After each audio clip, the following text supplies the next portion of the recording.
Okay, so sa kining nga video, ang atong topic na pud ani is ang kining lasso tool kini.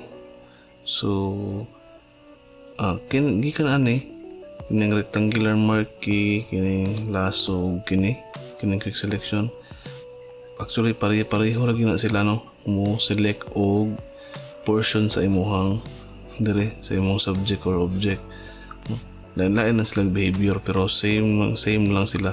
So sa previous video kini siya rectangular marquee, mo select siya area nga square or circle para kini same gyapon mo select og area except makapili ka og asa lang ang imong i-select nga specific nga area para sa ani freehand selections ang iyang buhaton sa lasso.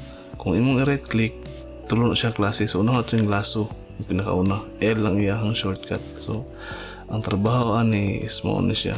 So akong i-zoom in sa control o space bar para mag-zoom in.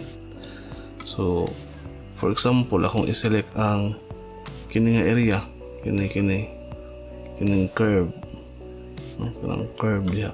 So akong i-click diri human i-drag na ko. So dili kay siya kakuha no, dili kay ko ka plaster no,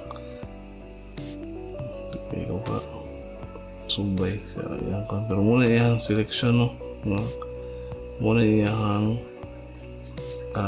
behavior nga tool. So yun ano siya. So naga po siya certain kanang application no, kung asa siya pwede gamiton. So nara. So meaning mo ning area nga ako ang select. So dara po kung area pwede mag-edit, dili na ako maka-edit sa labas no. So mo na siya ang lasso nga tool, mura gina yang purpose yun. So click tapos drag, ayaw buhi pag click ayaw buhi tapos drag. So nasa specific yung gamit ko ani. Pag buhian mo, automatic na siya mo sumpay, automatic na siya mo yung anak mo select sa area. Kasi pag wala mo human, baka anak wala pa rin mo na human, pag the moment kayo mo buhian, automatic na siya mo sumpay. So pinakauna ni mga area gamitan. So same thing sa katong diri sa marquee, pwede mo siya pwede mo siya nga i-drag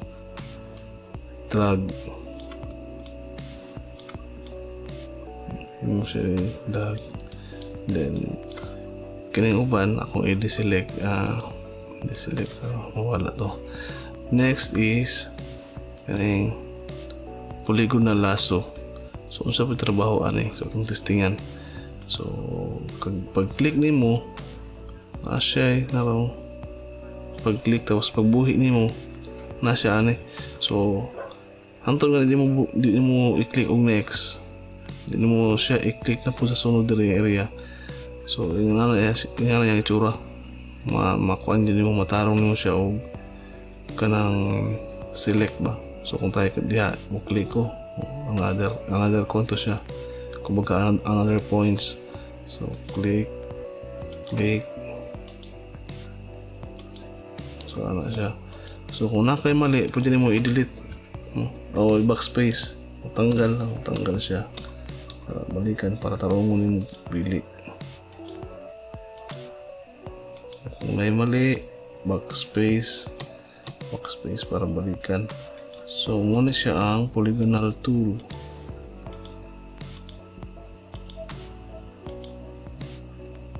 Medyo mas okay siya kaysa katong ganina nga katong freehand.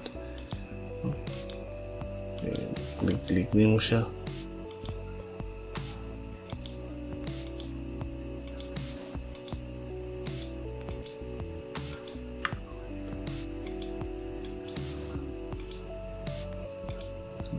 Click mo siya. Okay. So tara. So muna akong create nga selection. So yung logo na himo siya murag, ang icon na himo murag puti nga arrow, meaning pwede mo siya i-swag. kung i-undo. So kung i-click mo sa labas, mag-create kang bag-o na po na selection. So pareho gyapon nato kung imong i-click ang alt, mag-minus, kung imong i-click ang shift, mag-dagdag siya selection. So naraya ang mga kanong mausab siya pag shift mo balin sa pikas. So kapansin mo gikan dire sa marquee, same ang iyahang mga parameters dire or controls. So kana mo kung sila tulo dire, pare-pareho ra na sila. Mga ora na sila ng mga tools, or kumbaga maig-agaw lang na sila. So next nato is kini magnetic lasso. So kani magnetic lasso ingana po yang trabaho ingani sa i-select. So pag click kas alang din imong di na mo i-click, pilit-pilit na siya, musubay na siya. So yung i-detect ang kanto. So kung mali, backspace, atras ako na siya. Sa tinuod na trabaho, wala mo ito nagamit ani. Di ka control tarong, pero nagay certain nga trabaho nga kanang kuan chances nga magamit yun siya, di lang yun siya as in ka perminti. Okay, dili siya kuan kanang tawag dili siya yung anak ka accurate ba kung siya ang pubuto nga mupili sa area imong gusto nga i-lasso. So moto siya ang kining lasso tool. So almost the same lang ani, kini lang is freehand, no? Ikaw magbuot sa asa ang imong specific na pilion gyud. So okay na ta aning lasso, proceed ta sa